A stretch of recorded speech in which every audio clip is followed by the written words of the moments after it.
Les années 70 ont été marquées par une démocratisation de l'éducation, la montée de la participation citoyenne, de nouveaux courants pédagogiques et l'émergence de politiques publiques en faveur de l'éducation populaire, avec notamment la création du ministère de la Jeunesse et des Sports qui a eu un impact significatif sur le développement de structures d'éducation populaire, comme les centres sociaux, les MJC, les maisons pour tous, ou encore les centres de vacances et de loisirs.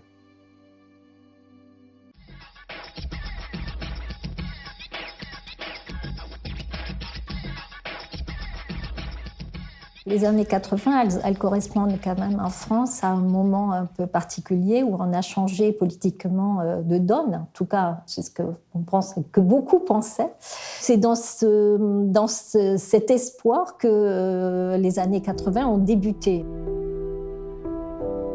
Cet élan d'espoir est renforcé quand Pierre Mauroy, ancien vice-président du FONJEP, devient Premier ministre en 1981.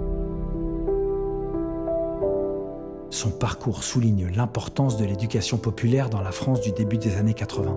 Il y a un immense espoir qui est suscité parmi les associations d'éducation populaire, qui va se traduire pour le FONJEP par une augmentation spectaculaire du nombre de postes en 81, 82, mais à partir de 83, une rupture importante avec le tournant de la rigueur, la manifestation que la France, comme l'ensemble du monde occidental, est entrée dans le néolibéralisme. Et après 1983, pour les associations d'éducation populaire, globalement, une politique de stagnation dans le meilleur des cas, voire de réduction des moyens.